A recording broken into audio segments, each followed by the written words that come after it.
Tato talo. Lea tua mama nae.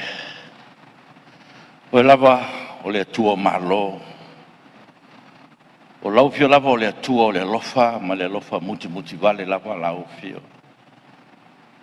O lava o lea tua o lofa vai ai le neia tunuu le li e.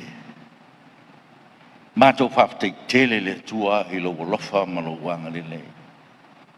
O e te manuia mai tai o lo tunuu o wa lava lana fono usu nei aso le li e. Whafte tele lo pule wha soifua lo lato soifua.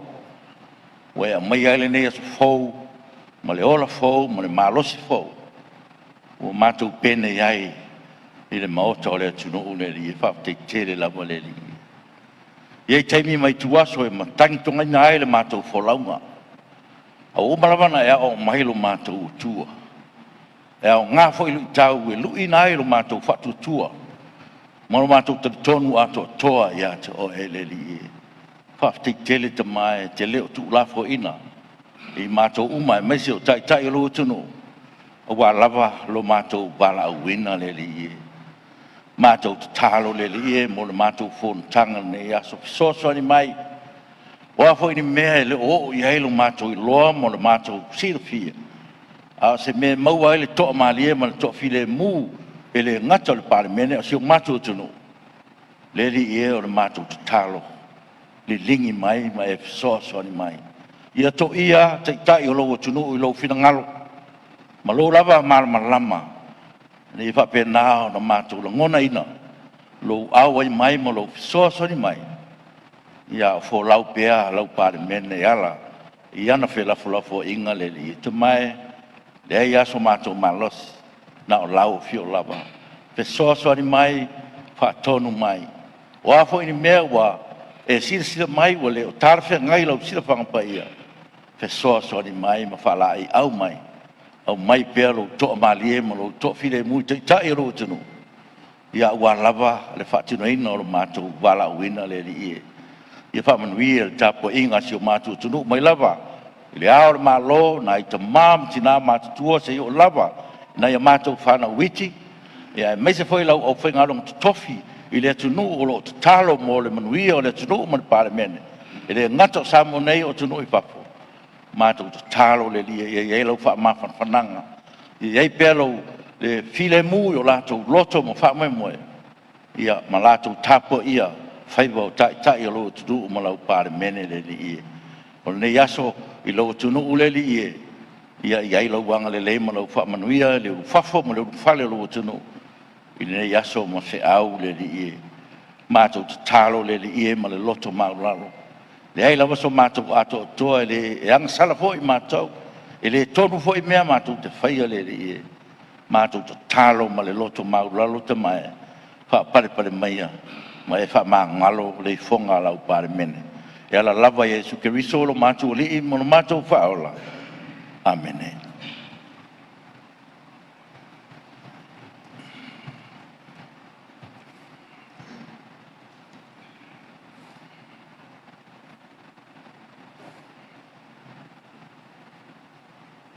Half time.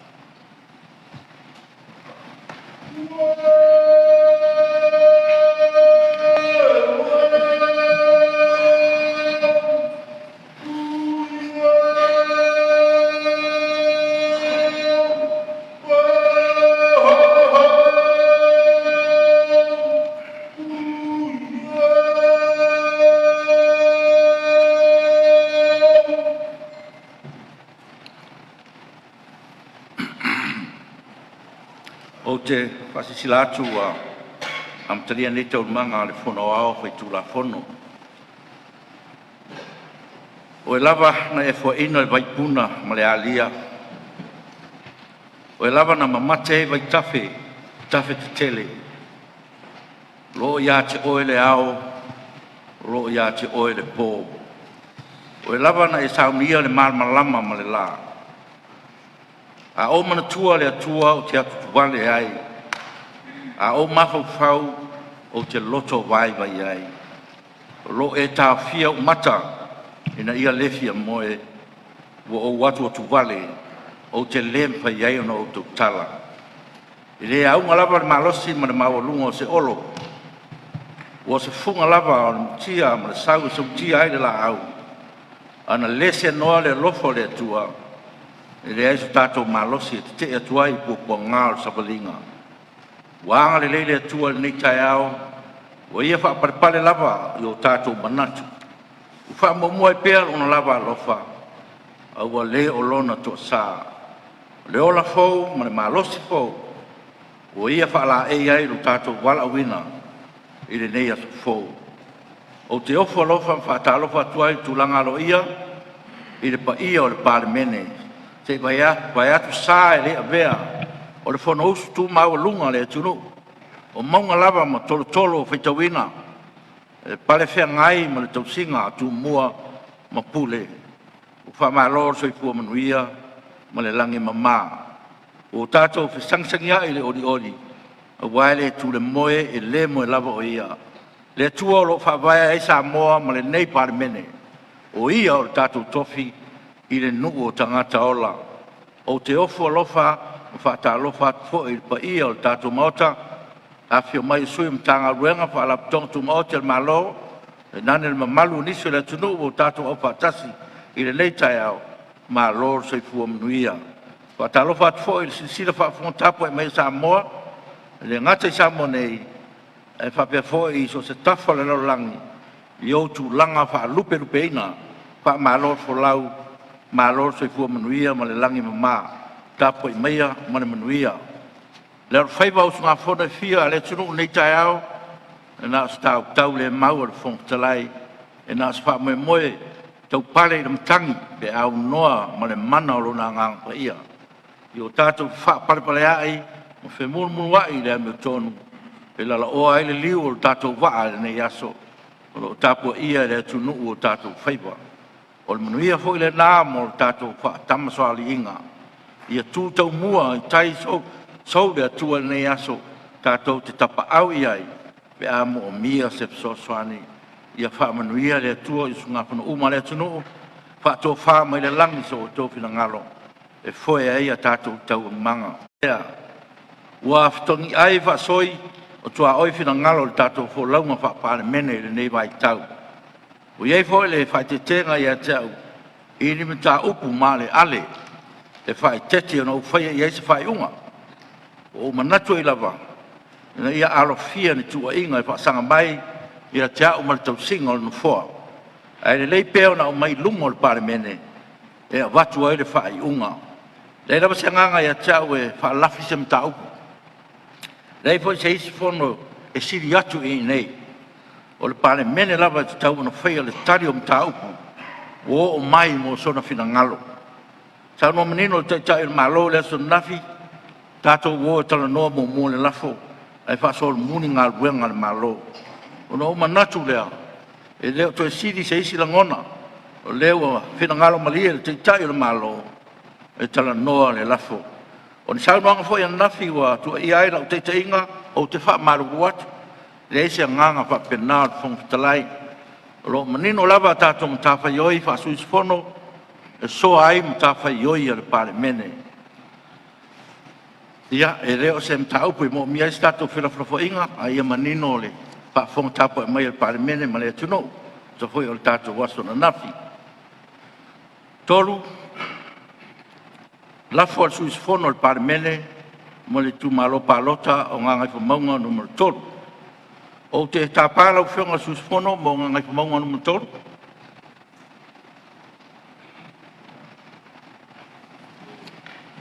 Aftai lau whionga i le whangawhitalai mo lo ua wanoa. O lea ua maea o na e te tala le langi. Ma tātou whanono manu mo tātou walwarusia. E whina ngalo alofa o le atua. E whio mailo na mana e ta iala mo tātou le so. Le foi ua maea o na e whapae. E pa ia ma le mamalu o Samoa i o na tulanga whalupeina. Le mamalu o le nei Palemene ma le whona usu. Ai mai se le tapua inga Samoa lo tapua i ma po mai le fala. maula le ula le nei tae au na manatu lea. Pala le to si I se matala langa o le wa e mai o na fofola sa fia finga o le tae au. Lova pelte te le tuangai le aso lava nafi va pea. E le leo na tangfia mua le lafo. Nai lord fa awau ngā ruenga al Palemene.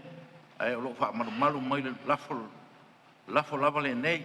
O lea o le a fa awau ai le nem ta upu. Tu sai mai ingo tu la fontu mau mai pe foi on tolo po mai el tato fono le aso nafi o lo manino ai ingo fa vai I lona ta upu tosu tolu pui lua pui pi ma o lo o muni ta ia e le lafo ina ua fa alia manino mai ai upu le fa tu ina o ka peneta taru ai o le aunga o saunoanga nafi o fa tawina fo I le lafo ina ia tala no ina o se tasi o mta upu o tarfe ngai e tusa o fa vai ma tu la fono tu mau patatia la fo lo fono Right. ya tu le mai lo fono tu mai tai pa Whafstai tele mo le forsanga manino le nei tae au whangasoronga le tatou ngā ruenga. O le mata upu o le lafo ua tulai mai ai le sui o nganga I whamonga numeri tolu. Lau whionga le whongwhitalai. E fia malamalama I le whangasoronga o le a tatou wanga I atu iai. O le tūranga mua sa iai le whaitau I lau saunoanga nafi. E mai mta upu nei I le mauta e whai atu ai se whaiunga. Mo ala o mea process lau whionga I le whongwhitalai. E whaafsili atu.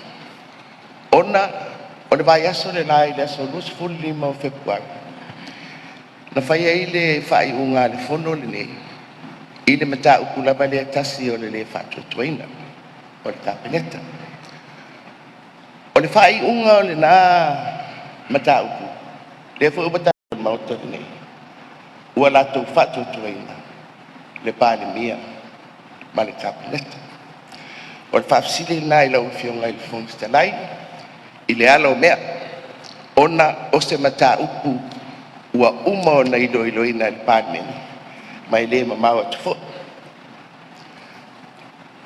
Whasosolo atu le mata upu se manua maua lo wāpanoa na o whionga le whongwhitalai. A whai o le ai ai sa whina ngalo o le mauta. E talia le toe au mai o le lafo. I ona tātou whasolo lorea. I le tino o le lafo e pei ona tūlai mei e le whionga I sui o nganga I whamaunga. Mai o te fia malamai. Lau whionga I le whongwhitalai. Ia tātou uru whare mai I le mautani nei tae o le ei tusi. Tusi ale taitai o le tuangai. Ia, ma le tusi ale whionga I le sui o nganga I whamaunga numeri tolu. O lo whape mai ai. O lo whai se whetusia inga. E winga I le wha upunga. O le lafo. Ina ia tau mawhai ai e tu whatasi. A whapea walangolango atu. E le tuangai. Le lafo ua whatu mai. I ona tu whatasi lea. Ia, lau whionga le whongwhitarai.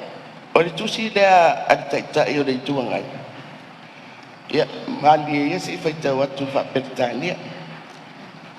With that in mind, we have considered the first motion and have attached amendments to strengthen the said motion and as a condition for our support of the first motion. Tusi lea taitai o le tuangai. O le whaelinga tusi ana nafi, e whionga I le sui o nganga I whamaunga. O lo whapea mai le patkalafa tolu. I have considered the amendment as proposed by HRPP and have decided to accept their proposed amendments to my motion of no confidence, subject to some further minor changes to those amendments. Ina ia manino le mauta, i le tino le lafo, lea ua toe au mai. Whaamone mole, la uwhionga le whangwhitalai.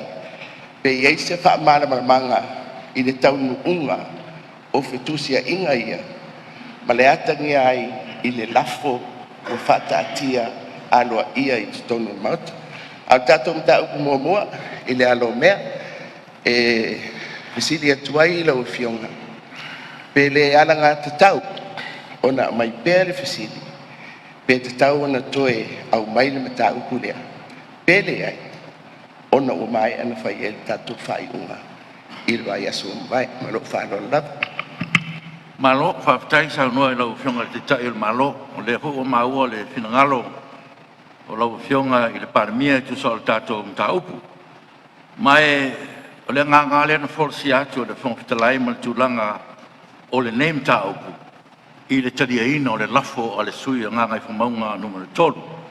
Ia atono lewa uma no whamanino atu i lau forsanga, ia mafuanga ma tūlanga uma e pio na iai. Taruai, ia olo tulai me lava te tai malo e fina wina pea. Le tau ona te ena lo tariaina o le lafo, i le sui fono mo ngā ngai whamaunga numero tolu. Ia e le au ngata fono no foa. Ele o le te ena, o le fesili la uwhionga ia lau mea. Pe le te tau wa le te sao no mai, whai en mauta whai unga. O le lai fesili atu i lau uwhionga, pe le tala whea ngai lea, mai mua mua le fesili, i le mauta. Pe te tau ona toi au mai le lafo lea, pe le ai. O le winga le nā le, o le mtau, mai whanoa. O le wa o sao ni atu e watu le fesili.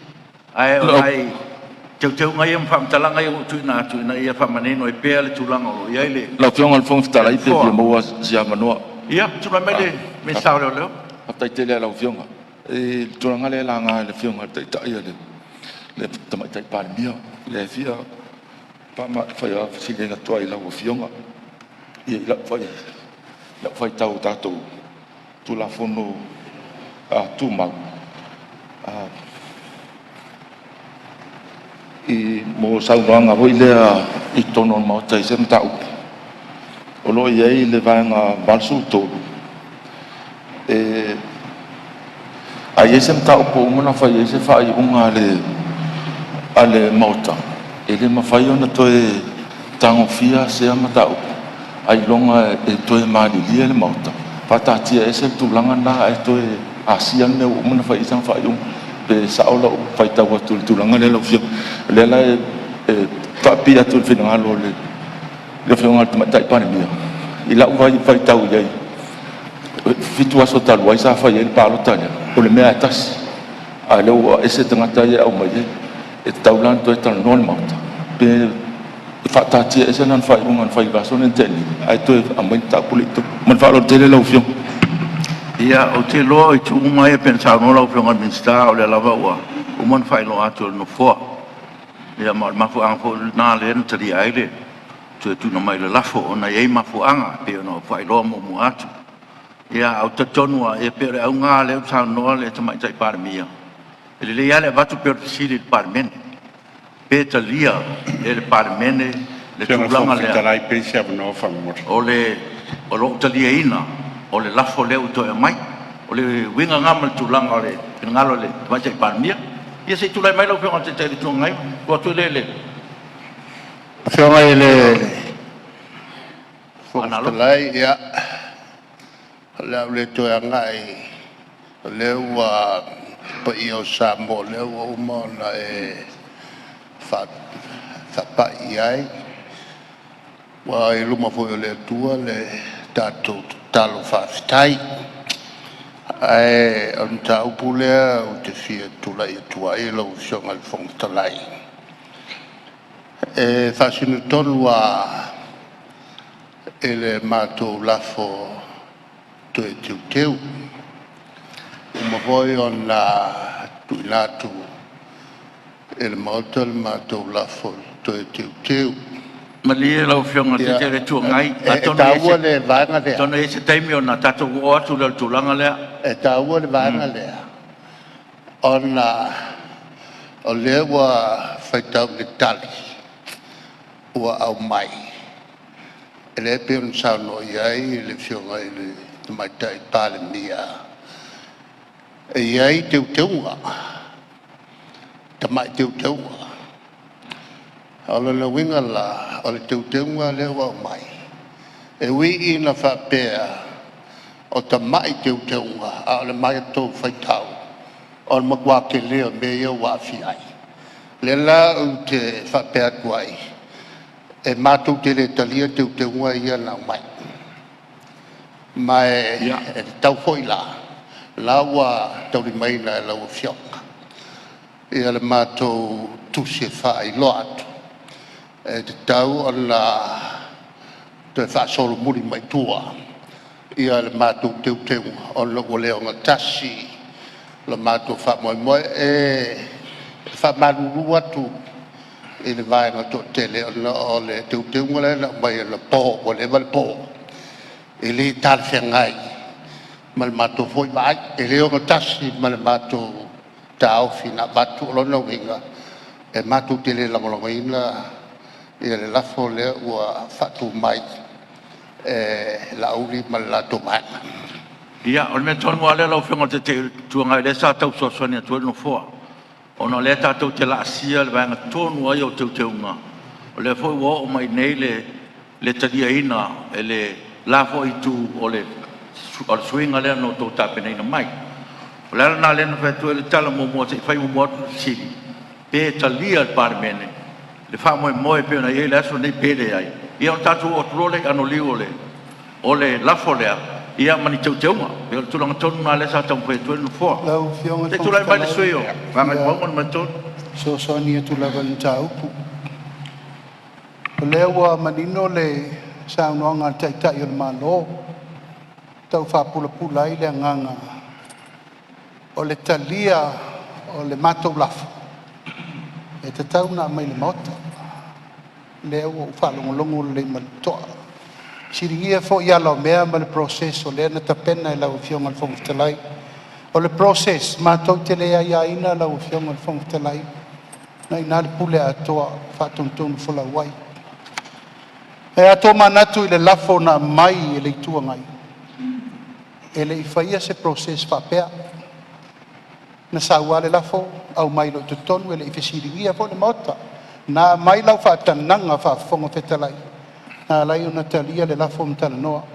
E le iai fo so mātou wanganga e toi whala be labe. Na tu tala loa lava ono le vaai tu lafono. E whaatanga le tape whaatau nu. E wha umatu pela utala le mele na sao noa iai. Point of order. Lau fionga te tai o le itua ngai. Ona po, na tātou whetu na iai lava i tu langa o teu teunga ia na tau sao noa mai ai. O tātou teu ngā umama tātou whātua whala, inga tā pena e lo ia. Lau fionga le fongutalai. E leo se mea e tau mawhai o na O le mea fi whasa. petu na i se te Ia ngā. malia lau whionga le suunga ngai mo lontolu se tuat pela no le tuai tai Palemene fa o mai lau sao no. Ia tuai mai lau. O te tula e tu mat whaalo alo. I le tule sao no mai e suionga ngai fumaunga tolu. I le whapea. O le awa no tutusa e mai e lafu. E na whai le lafu. Al sui o le pā, o te tai o le tuangai. Tau fo intu le awa noa e mai e le lafo ale fionga le sui le sāpua. Tasi lona lau fionga le fongutalai. E ese ai. O le lafo le o mai nei, a ua uma o na whai le whai unga ale Palemene. That's the difference. E rei whapea whaitana noa. Le ai ua au mai. Le fto ato al vai aso. Aso rua vai aso la. Na whai ai le whai unga. Tutua i lunga le au mumuia.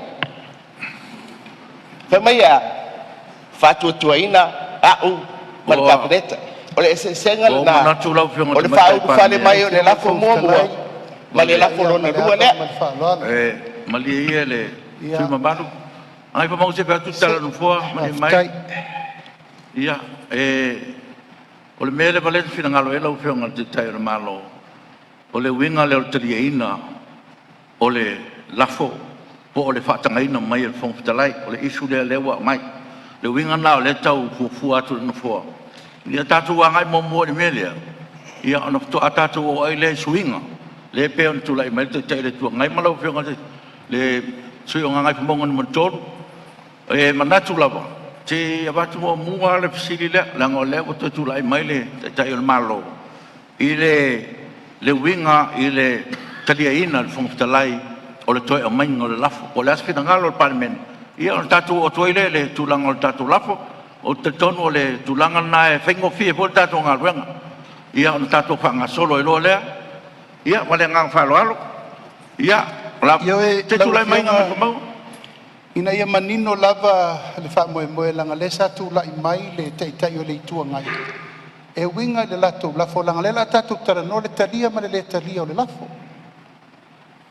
na whai le wha iunga ana po i le toe wha pe mai o le itua ngai wa iai la to teu teu ngai le talia le mesa mato tusi iai o le mato tala na whai ai loa i le whafonga wheta lai lo tau fina ngalo o le al me tau te whai loa iai o mato vai e le ia se nga o le mato manatua tu mato fina ngalo e au ngā tasi na mato wha pelea o mato talia le mele usa no mai iai tai o le itua ngai whai o lea o le ar wha upunga lo ia ma le whesuia inga o wha upunga a tasi al eunga o le wha tutuina le malo o le mena o mana o aile ia mai le whesili ina ia sila fia le itua ngai o le ua mato talia le tūlanga lea il mesa sa no mai mo bua ala o fianga le fonga ia tulai mai le tai le tu ngai le saunanga le sui utali le ai e mokua ke le senga o te teunga na mai atonu ele sila fia utona o fumumu o le mele la o mai e mokua ke le ale senga mal matulafo o le fapupunga la mato teunga lau fionga o le ua mato whaiatu tātou fo i le tau lafo mōmua le toi teunga mōmua pātātia mai pēr whapea o lau tau whinangalo lea tau te lea talia teu teunga na mato o vatua e ala i teu teunga na tau mai ian tātou ave whātasi lea ea o le whāsisilanga nā mal whālalo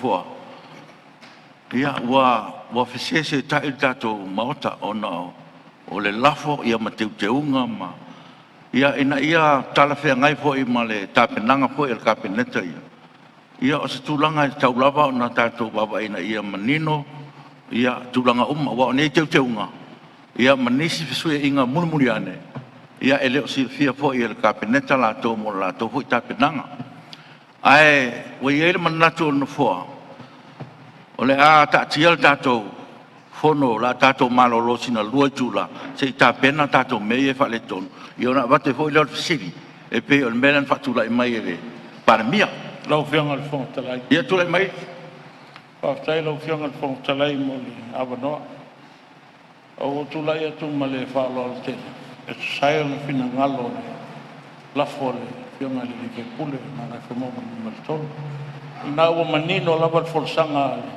fianga le suia e winga le lafo o nona winga la o le teunga le ana watu e mātou e tu sai mo le fina ngalo tau te whātaki mai a kako wō le lafo lewa whata oto mai e reita pipi ia peo le nganga tonu na le fina ngalo le fionga le e le suia nganga i whamonga no maltolo ia man whalo lau o le sau no mai le taitai le tua ngai e leo talia peo le mafu angal na o le e tau watu i pese tala no fua ina ia e le ngata ina ia mahana malama uma le maota ia ina ia whawhaingo fie po le tātou ngā ruenga te tulai mai lau fionga le fonga lai malia lau fionga te tonga te tulai mai tau le whaku aku se mga ku nei lo le wha umi a pia kako malolo ia kalkalango e wha mangingo isi mei e kua tulai mai lau fionga minsta o ngā ruenga trai malo le whatotoa o le ala tonu alean o atua i lau fionga ma le lafo le malo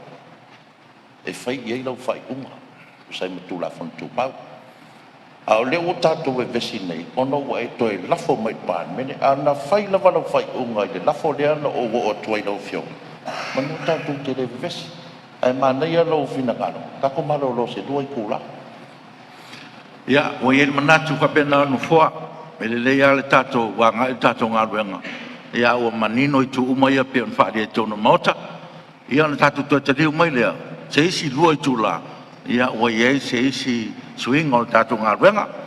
O le awhatati ese ngā ruenga le whunawao mo le luai tūla.